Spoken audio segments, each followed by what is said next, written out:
ত্রিপুরা গ্রাম পঞ্চায়েত, পঞ্চায়েত সমিতি এবং জেলা পরিষদের নির্বাচনের ফলাফল নিয়ে আলোচনা হচ্ছে যে বিজেপি গেরুয়া শিবির বা বিজেপি সুইপ করেছে, ত্রিপুরার সবকটা আসন বিজেপি জয়ী হয়েছে। কিন্তু সেই বিষয় নিয়েও আলোচনা করা প্রয়োজন যে বিজেপি আসলে জয়ী হয়েছে, কিভাবে জয়ী হয়েছে। দেখুন যে ৬,৩৭০টি গ্রাম পঞ্চায়েতের আসন রয়েছে, তার মধ্যে হইতে প্রায় ৪,০০০ আসন বিজেপি ভোটের আগেই জয়ী হয়ে যায়, কারণ বিরোধী কোনো ক্যান্ডিডেট ছিল না, কন্টেস্ট করা হয় নাই। এইভাবে বিজেপি জয়ী হয়েছে গ্রাম পঞ্চায়েতের ৬,৩৭০টি আসনের মধ্যে হইতে প্রায় ৪,০০০ আসন এইভাবে জয়ী হয়েছে। আমি একটি খবরের কাগজ আপনাদের সামনে রেখে দিয়েছি, এটা দেখে নেবেন। পঞ্চায়েতের সমিতির যে ৪২৩টি আসনের মধ্যে হইতে ভোটের আগেই বিজেপি ২৩৫টি আসন জয়ী হয়ে যায়। এইভাবে বিনা ভোটে কন্টেস্ট ছাড়াই এতটা পঞ্চায়েত সমিতি, ২৩৫টি পঞ্চায়েত সমিতি বিজেপি আগেই জয়ী হয়ে যায়। গ্রাম পঞ্চায়েত এবং পঞ্চায়েত সমিতির এই অবস্থা দেখুন।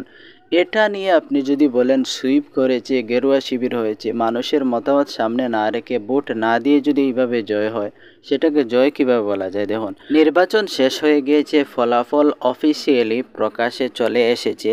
অনেক জায়গায় পরিপূর্ণভাবে বিজেপি জয়ী হয়েছে, কোনো কোনো জায়গায় যেখানে কন্টেস্ট হয়েছে, লড়াই হয়েছে, সিপিআইএম বা কংগ্রেসও অনেক জায়গায় জয়ী হয়েছে। আপনারা এই ফলাফল, এই ধরনের নির্বাচন, এই ধরনের যে পরিস্থিতিতে নির্বাচন হয়েছে, এই বিষয়টা নিয়েও আলোচনা করবেন যে আসলে এই ধরনের জয়, কন্টেস্ট ছাড়া জয় কতটুকু জয় হিসাবে ধরে নেওয়া যায়।